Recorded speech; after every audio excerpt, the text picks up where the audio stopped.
Well, it's Christmas time here at the Arsenal, so that means we're listening to Christmas in the Stars, the official Star Wars holiday soundtrack, which is in no way related to the Star Wars Christmas special, that god awful thing. I've set up my Star Wars Christmas snow globe with a little Santa Yoda in there.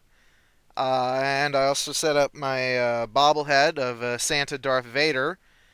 And actually, why are all of my Christmas decorations Star Wars related? Does anyone know that?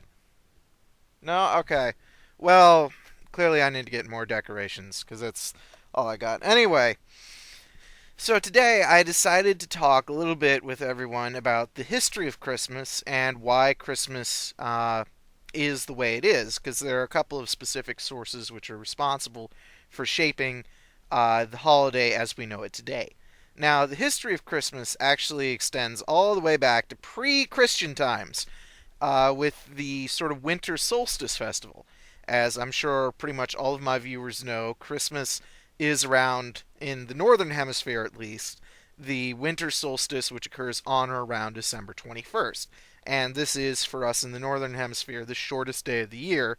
And when you get pretty up there, I mean, of course, I'm in Ohio, so I'm not that far north, but if you're up in, like, say, Canada or Scandinavia or England, you get like maybe 6 hours of daylight at this time if you're lucky, probably less. So basically, a lot of pre-Christian peoples had developed festivals which celebrated the solstice and the return of the sun, and eventually the return of life to the world, spring, summer, all that wonderful stuff. And there were a couple of different cultures that had festivals like this. The Germans called it Yule or Yuletide, and the Romans called it Saturnalia.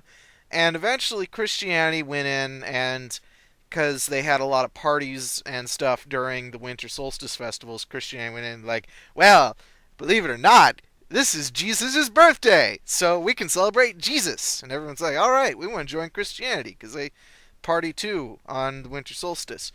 And so that continued for many, many centuries. And then around the Reformation, many Protestants sort of saw Christmas as this decadent, pagan, papist, evil holiday. So it sort of went on the down low, and then the is among the Protestants, and then the Catholics, with the Counter Reformation, decided to make it less important too. And as Christmas survived up to the 1800s into the 19th century, it was mostly a very community based and religious holiday. It was the largest tradition that I'm aware of, which I learned in my 19th century cultural history, is this tradition of the wassail. This was the big Christmas tradition when you got into the 18th century. This is not to be confused with wassailing in the cider producing regions of England, where because it's dark outside, everyone gets drunk on apple cider and goes out and sings to the good health of the apple trees to scare away demons, which is awesome, and I really want to do that at some point. But the wassail that I'm talking about is this tradition where the sort of local major landlord, like the squire or the lord or the big plantation owner, he would invite all of the local farmers to come, and they would have free reign of his house, and they could eat his food and drink his liquor, and enjoy themselves, and it was a good time for everyone. But obviously, this is a largely agrarian celebration in the increasingly urbanized world of the early 19th century. Wassailing didn't really, you couldn't really do it, and it didn't really have that much significance. So Christmas was really on its way out by the 1800s. However, the reason we have Christmas today still is largely because of one man, Charles Dickens, and his work, which remains to this day, A Christmas Carol. I like the Muppet version. Don't you dare judge me. Don't you dare judge me. But anyway, what Dickens did with the Christmas Carol was he shifted a very religious and very community-based holiday to a far more family-centric focus with a far more secular feeling to it. Now, of course, Dickens and pretty much everyone in the 19th century in Europe at least, was still Christian, but he created this holiday that basically all the traditions that we remember Christmas for, with gift giving, family gatherings, donating to the poor, and then forgetting about them the other 11 months of the year. All of this was invented in A Christmas Carol and became wildly popular after Dickens published his book in 1843. And so that's where we got a lot of our Christmas traditions, where they were invented. And then the Victorians also spread ideas like Christmas carols and Christmas trees. Christmas trees were popularized by the British royal court, Victoria and Albert. They both had very strong German heritage, and the Germans had done Christmas trees for years and years because of the old Druids worshipping Thor and sacrificing trees to him. But Victoria and Albert made it really popular, and everyone wanted to imitate those two, so they all started getting Christmas trees. And so it was because of the 1800s that we got a lot of our Christmas traditions. It's also in the 1800s that the modern idea of Santa was developed. Now, there were a lot of different sort of old European traditions with a sort of Santa Claus, Sinterklaas, Pelznickel, uh, mostly in like German and Dutch regions of Europe. And it's sort of loosely based on the legend of Saint Nicholas, who was a uh, saint who lived in Turkey in the like 300s, and he was known for his generosity to other people, giving gifts to other people. And this evolved into uh, Saint Nicholas going around and giving gifts to good children, bringing them sweets and toys, that sort of thing. And generally, he would bring around some sort of minion to capture bad children, sell them into slavery, into Iberia, and it's those two great important childhood memories of absolute joy and pants wetting terror just sort of mingled into one character. But what happened was in the 1820s, a man named Clement Clarke Moore wrote "'Twas the Night Before Christmas," and you probably, I guarantee all of you have heard this poem, but it sort of popularized. This is where Santa gets his reindeer, uh, and he, comes in, he gives gifts, and then he leaves. He's got his red cheeks and his belly it shakes like a bowl full of jelly, and his white beard. All that stuff gets created in the poem by Moore, and then Thomas Nast, a popular political cartoonist, you might know him for his pictures of Boss Tweed that he drew. He created the modern sort of image of Santa with the red hat and the red coat with the white trim fur. It was actually not invented by Coca-Cola. Coca-Cola just popularized it. A lot of people apparently think Coca-Cola made Santa, but no, it was Thomas Nast. It was a political cartoonist. Anyway, so a lot of how Christmas got popular was a result of the 19th century, and they're sort of creating this whole tradition with the caroling and the gift giving and the Christmas trees, largely from whole cloth. I mean, there were some sort of traditions beforehand, but they're inventing new ones, basically. And so for many years, Christmas sort of continued on, and it became rather commercialized. And you might be thinking I'm talking about today. Well, no, I'm talking about the 1950s and the 1960s, because the sort of second source of where we get a lot of our Christmas ideas from is the baby boomer generation and the Christmases they experienced in the 50s and the 60s.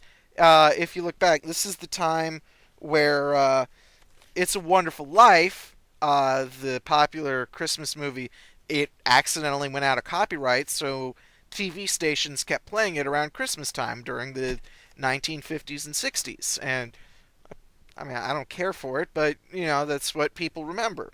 And then you had like all the Rankin Bass movies. You got Rudolph the Red-Nosed Reindeer, Santa Claus is Coming to Town, The Little Drummer Boy. All of these sort of claymation uh, specials were made during this time period, and a lot of the popular songs like Jingle Bell Rock and Rocking Around the Christmas Tree, and all of these popular Christmas songs were written during this time period, and the baby boomers remember them as they grew up. This is their childhood. And this is also sort of the start of the tradition of when people start complaining about Christmas being commercialized. Basically, if you go back, the Charlie Brown holiday Christmas special, which was made, I think, in like 1964 or something, it complains about Christmas being too commercial and trying to put Jesus and Christianity back into Christmas and giving meaning back to Christmas rather than this massive consumer madness where we buy tons of shit and give it to people and holiday craziness, all that stuff. And so, really, it's the baby boomers were equally, if not more, influential in shaping a lot of how we perceive Christmas now as the Victorians. The Victorians started the whole thing, and then the baby boomer generation added this sort of element of all of the Christmas songs that we know now. I mean, we listen to Frank Sinatra and Bing Crosby now in 2012, still for our Christmas music, and people, it's very rare to get a new Christmas song.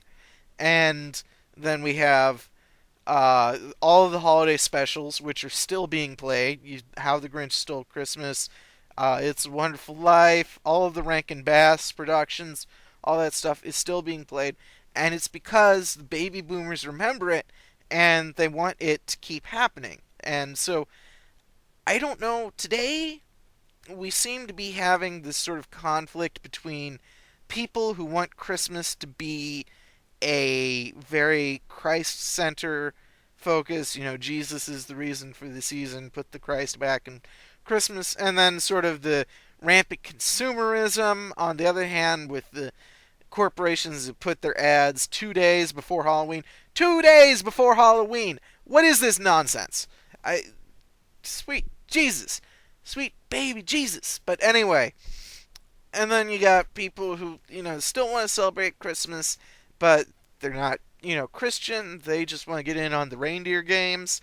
And so I think Christmas is going to develop even further in the future, but it's definitely going to bear the thumbprints of these two sort of eras, the Victorian and the baby boomers, into the future that have shaped its sort of image. I don't know if now we're going to get, like, I can't say if right now there's going to be a significant change to Christmas and how it's celebrated, but I think as, especially here in the United States, as we become a more multicultural society and we get more people in and sort of American ideas get spread across the world, we're going to see Christmas probably change slightly. Uh, and who knows, we might get new traditions and new celebrations. But at the same time, I think we're still going to have all of these old traditions that come to us from, 150 years ago. So, anyway, that's my little lecture about Christmas. I hope you all don't get too stressed during the holiday season. Be sure to check out the posts on the blog. This week I am doing Les Miserables. Next week I'm doing The Hobbit and A Christmas Carol. I'm reviewing the book version of that right before Christmas, the Thursday before Christmas, so be sure to stick around for some good reviews. And Carvan is still doing his Crusader Kings Let's Play. I probably should beat him more often so he actually finishes that, but got lots of good stuff, and we're going to be going on into the next year, going pretty strong. So thanks for sticking with us, and we'll see you around next time.